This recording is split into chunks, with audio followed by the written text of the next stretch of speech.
Hi there. In this Tuesday's marketing tip, I just want to show you where you can find how much visitation you're receiving to your website through mobile. Now, you might hear a lot these days about being mobile ready or mobile friendly or mobile first even. So that means that you are always considering that mobile experience when it comes to your potential customers visiting and interacting with your site.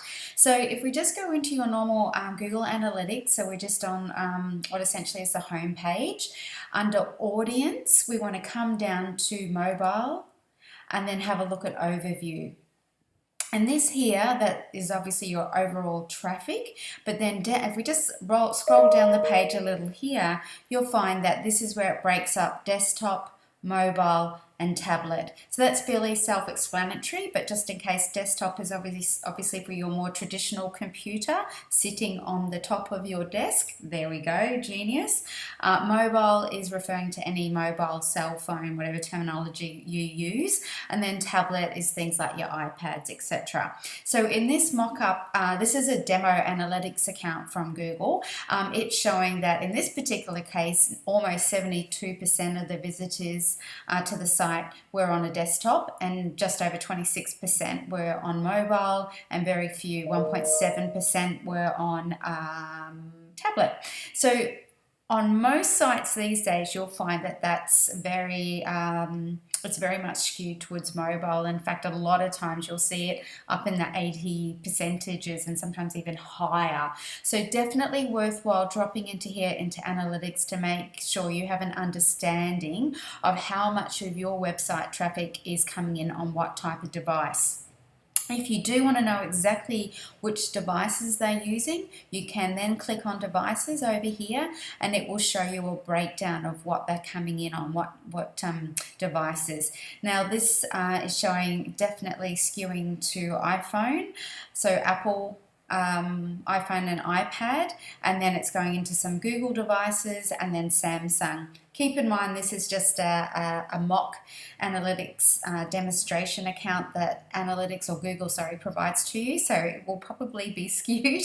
But look, nonetheless, the whole point of this is just to show you where to find this information. So just to recap, you're going to be on home, you're going to click on audience, then you're going to come down to mobile, you'll click on overview, and that will give you what that number is, and probably most importantly, well, not most importantly, but certainly need to consider the time period that you're looking at.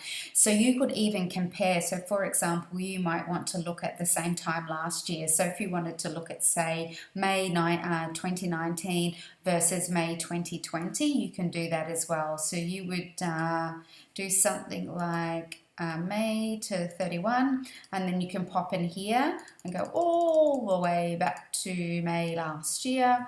Pop that in and you'll see it's filled in the 2 different years, and you can apply, and it's now going to collate that data for you and show you the difference. So for desktop, you'll see that there's a decrease of almost 8.5% year on year. So decrease meaning less people on desktop, and then mobile again, it's showing a decrease, and then tablet as well. So overall that means that I would say the general, let's have a look, probably means the general traffic numbers are down as well. Anyway, really important that you understand how much traffic is coming to your website via mobile, so then you ensure that all of your web pages are mobile friendly, and when you are testing and loading new content or even looking at redesigns, that you make sure you look at each of those pages and how they do display on those different devices. Okay, hope that's been helpful. Bye for now.